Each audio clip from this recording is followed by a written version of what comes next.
সুখন্তেক বিৰতিৰ পাছত অসম জাতীয় পৰিষদৰ নেতা তথা প্ৰাক্তন কংগ্ৰেছী দুলু আহমেদৰ আন এটা নতুন বিস্ফোৰণ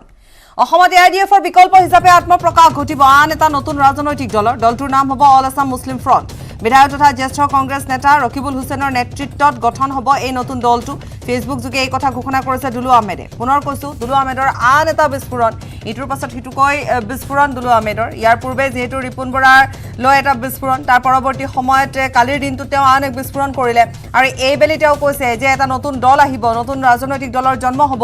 অসম জাতীয় পৰিষদৰ নেতা তথা প্ৰাক্তন কংগ্ৰেছী দুলু আহমেদৰ এয়া হৈছে এটা আন এটা বিস্ফোৰক মন্তব্য য'ত তেওঁ ফেচবুকত এই কথা উল্লেখ কৰিছে যে এআইডিএফৰ বিকল্প হিচাপে আত্মপ্ৰকাশ ঘটিব আন এক নতুন ৰাজনৈতিক দলৰ আৰু নাম হ'ব অল আছাম মুছলিম ফ্ৰণ্ট বিধায়ক তথা জ্যেষ্ঠ কংগ্ৰেছ নেতা ৰকিবুল হুছেইনৰ নেতৃত্বত গঠন হ'ব এই নতুন দলটো ফেচবুকত তেওঁ পোষ্ট কৰিছে দুলু আহমেদে আমাৰ সৈতে আছে ৰাকিবুৰৰ সৈতে আছে দুলু আহমেদ আমি ৰাকিবুৰৰ সৈতে সংযুক্ত হৈছো ৰাকিবুৰ আপোনাৰ ওচৰলৈ আহিছো আপুনি পুনে দুলু আহমেদৰ ওচৰলৈ যাওঁ তেওঁ ইটোৰ পাছত সিটোকৈ বিস্ফোৰণ কৰি থাকে ঘটাই আছে আৰু শেহতীয়াকৈ তেওঁ এবাৰ লক্ষ্যতে ৰকিবুল হুছেইন হয় পাপৰি নিশ্চয়কৈ ক'ব লাগিব ফেচবুক আৰু দুলু আহমেদৰ যি বিস্ফোৰণৰ এটা যি সম্পৰ্ক বৰ্তমান দেখা পাই আছো যে ফেচবুকৰ জৰিয়তে দুলু আহমেদ প্ৰাক্তন কংগ্ৰেছী তথা অসম জাতীয় পৰিষদৰ উপসভাপতি তেখেতে বিগত কেইবাদিন ধৰি ফেচবুক যোগে বিভিন্ন তেখেতে বিস্ফোৰক মন্তব্য আগবঢ়াই আছে ৰিপুন বৰাৰ ক্ষেত্ৰত তেখেতে যিটো ভৱিষ্যতবাণী দিছিল ৰিপুন বৰাই কংগ্ৰেছ ত্যাগ কৰিব বুলি অন্য দললৈ যাব বুলি কৈছিল আৰু সেইটো ফলিয়ালে তাৰ পাছতে পুনৰবাৰ কালিও এটা বিস্ফোৰণ ঘটাইছিল য'ত তেওঁ দুজনকৈ বিধায়কক লক্ষ্য কৰি লৈছিল আৰু আজি পুনৰবাৰ তেখেতে এটা ফেচবুক পোষ্ট দিছে য'ত তেওঁ উল্লেখ কৰিছে যে বিধায়ক ৰকিবুল হুছেইনৰ নেতৃত্বত অল আছাম মুছলিম ফ্ৰণ্ট নামে এটা নতুন ৰাজনৈতিক দল এআইডিএফৰ বিকল্প হিচাপে গঠন হ'ব মোৰ সৈতে তেখেত আছে আমি তেখেতৰ পৰা জানিব চেষ্টা কৰিম আপুনি যিহেতু বিস্ফোৰক কেতবোৰ মন্তব্য আগবঢ়াই আছে এই বিষয়টোক লৈ আপুনি কি কৈছে কেৱল বিস্ফোৰক মন্তব্য নহয় মই যিবোৰ কথা কৈ আহিছোঁ এটা এটাকৈ মিলি আহিছে আপোনালোকে গম পায় এতিয়া কংগ্ৰেছ বিধ্বস্ত অসমত সমগ্ৰ ভাৰততে কংগ্ৰেছ বিধ্বস্ত নেতাসকলে কোনে কোন সময়ত দল সলাইছে কোনো নাজানে ৰিপুন বৰা যদি টিএমচি গ'ল আৰু চাব কোনোবা আপত যাব কোনোবা বেলেগ পাৰ্টিত যোগদান কৰিব এতিয়া আজি যিটো আপুনি প্ৰশ্ন কৰি আছে আপোনালোকে এটা কথা নিশ্চিত থাকক এইটো প্ৰক্ৰিয়া আৰম্ভ হৈছে ৰকিবুল হুছেইনৰ নেতৃত্বত অল আছাম মাইনৰিটি ফ্ৰণ্ট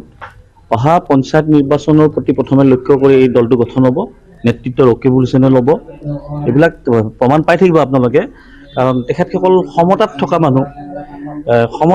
মানুহ যেতিয়া এনেকুৱা বিধ্বস্ত এটা দলত থাকি তেখেতসকলৰ সমতা পাই থকা নাই তেখেতসকলৰ বন্ধুসকলে সমান সমতাত মানে শক্তিশালী এটা স্থিতিত আছে কিন্তু হতাশ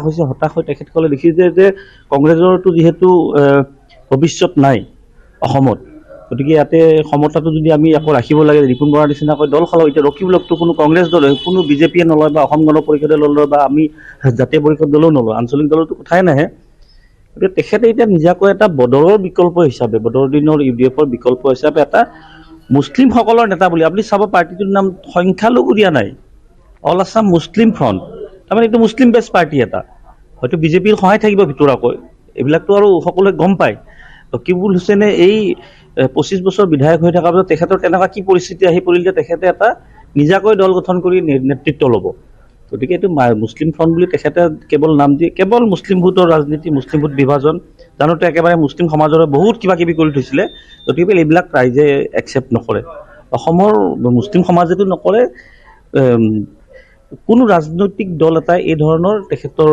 এই যিটো নতুন দলৰ পৰিকল্পনা ৰাইজৰ লগতে কোনো ৰাজনৈতিক দলেও সহযোগ নকৰে আপুনি যিটো অভিযোগ দিছে তাৰ ভিত্তি কি আপুনি কিহৰ এতিয়া তেওঁ খুদক যায় দুলু আহমেদে এইটো গোচৰ দিছে অভিযোগ দিছে কিমান সঁচা মিছা যদি তেওঁ মিছা নিশ্চয় মোৰ ওপৰত মানহানি গোচৰ দিব আৰু ধৰি লওক আপোনালোকক মই এটা কৈ দি আছো মিলি আছে নে এতিয়া ৰিপুন বৰা ডাঙৰীয়াৰ কথা কৈছে যে দল সলাব 3টা দলৰ লগত সঘনাই যোগাযোগ প্ৰমাণ হ'ল তেখেতেতো আজিলৈ ক'ব নোৱাৰিলে যে মই নাই যোৱা বুলি নকয় তেখেত টিএমচিত গুচি গ'ল যাতে সেই প্ৰশ্নটোৰ উত্তৰ দিব নোৱাৰে এতিয়া আপুনি ৰকিবুল হুছেইনক যাই কিনে যদি সোধে আপোনাৰ নেতৃত্বত এনেকুৱা অল আছাম মাইনৰিটি ফ্ৰণ্ট গঠন হ'ব তেখেতে ক'ব নেকি গঠন হ'ব ভাল হৈছে আপোনালোকে আহিব নিউজ কৰিব তেওঁ নকয় এইটো তেওঁ ক'ব এইবিলাক মিছা অভিযোগ মোক কংগ্ৰেছৰ যিবোৰ নেতাই দল সলাইছে যিবোৰ নেতাই কংগ্ৰেছত বহু বছৰ থাকি কেৱল নিজৰ স্বাৰ্থৰ বাবে তেখেতসকলে কাম কৰি সেইবোৰ এটা এটা তেখেতসকলৰ যিবিলাক ৰাকিবুৰ সময় হৈছে আমি বিদায় লোৱাৰ সময় হৈছে ৰাকিবুৰ গতিকে আপোনাক ধন্যবাদ জনাম আৰু